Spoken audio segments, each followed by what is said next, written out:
Hello, everyone. We had another community conversations tonight, and so we wanted to recap that. I'm Melinda Stonebreaker, and this is Whitney Lewis. And then we had two very special guests all the way from Minnesota. Is there snow up there right now? No, there's no snow. No snow. And that is Connor and Jennifer. And so we talked tonight about gratitude. And I'll let you each say a sentence or two about gratitude, but I'm going to give you a second to think about it and I'll go through a couple other things. So I will link the handouts that we had. I'll put them in the link to them in the comments of this video. But we talked about, we had one handout that had like, what are you grateful for? How could your gratitude improve? What's gratitude mean to you? And who is one person you could show more gratitude toward? And so we'll link that. It was cool because the high school personal wellness and leadership class that Sammy Britton teaches helped with our handouts and spurred a little bit of the conversation tonight and helped with the meal. And they have 4 A's of gratitude, and their awareness. So like becoming aware of something to be thankful for, acknowledgement, actually naming it, and then appreciation, acting out your gratitude, putting it to action basically. And then the 4th A is action, letting your gratitude impact your behavior. So like pay it forward when you're thankful for something. So awareness, acknowledgement, appreciation, and action. And the students made a gratitude handout. And we talked about how the practice of gratitude impacts your mental health. It reduces symptoms of anxiety and depression.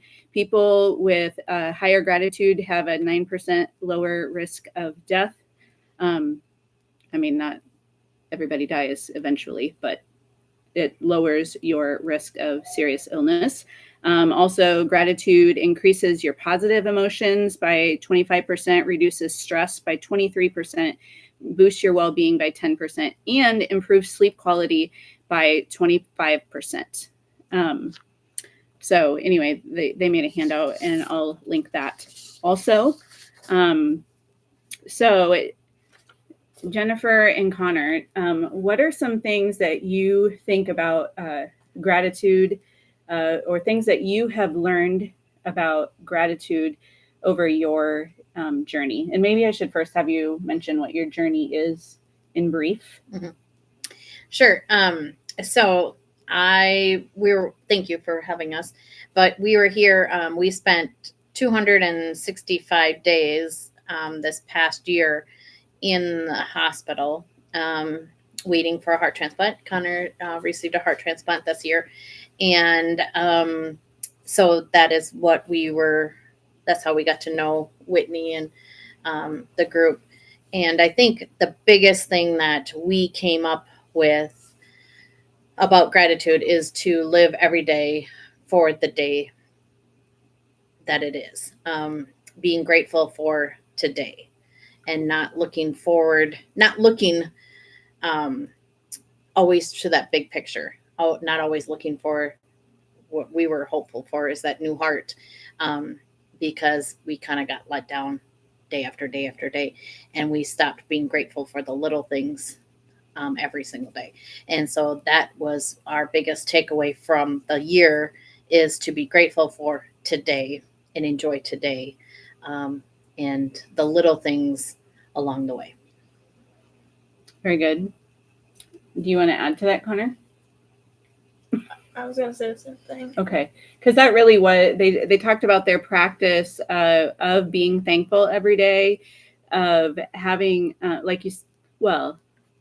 don't know about every day, because you talked about a slump too, because you got really down and discouraged. Mm-hmm. And mm-hmm. that after about a week of being down, you're like, I'm not going to do this anymore. Right. So it was a very trying time. I mean, after waiting in the hospital for over 100 days, at about day 120, we got I got very discouraged and was continually waiting and only wanting that prize possession, that heart. And that was my only thing that I was continuing to be thankful for, is if we got that call. And every time we didn't get the call, another day went by, I just got down and down and down.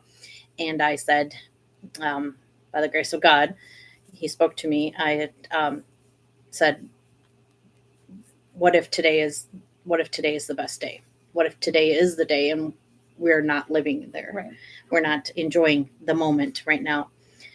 One other thing that Connor might be able to speak about is one thing that we did in the hospital to show gratitude was, just met a lot of people, like cared for them, like they were almost like ours, like family. yeah, we said in the hospital, we said, what is something we can do today for someone else? And we made it our purpose to always try to always do that, whether it be small thing, take someone a coffee, say hello to someone, take someone a pudding, invite someone to pizza, whatever it was. It was She made cookies for all of the medical staff one day. So it's the little things, right? And it was always something. It was something that we looked forward to do for other people, and it helped our grateful heart. It made our hearts grateful. I think that was one of the takeaways that people had when we were having the discussion afterwards. The conversation was just like that, being able to every day do something to make somebody else happy, and that we like as a group thought, wow, wouldn't the world, let's make the world a better place, make people happy. That idea of stop looking for the one big thing. I'm going to be glad when I get the new heart. I'm going to be glad when I get a new job, when this happens or that happens, or whatever. I have often said that we idolize the perfect life, and we just want to have the perfect life, the next best. We want to get through this thing, and then life will be good, and then we'll be thankful. Right.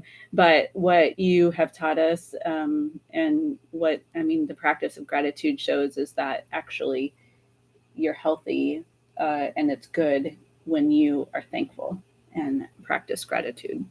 And it's not easy. No. I mean, it's not easy. There's days when you're frustrated and you're hurt and you don't want to be grateful about anything. Right. And those are the days when you have to really reach down and say, what is it today? I got up, I stood up, I did my hair, I brushed my teeth, the sun is shining, it's raining. No matter what it is, be grateful for it, because rain brings flowers. And so you're always thinking of always the positives. Sometimes, being in the hospital, the simplest things, it's hard to find what to be grateful for. But even just a shower, just to be able to go back to the Ronald McDonald House and take a shower and put on some clean socks.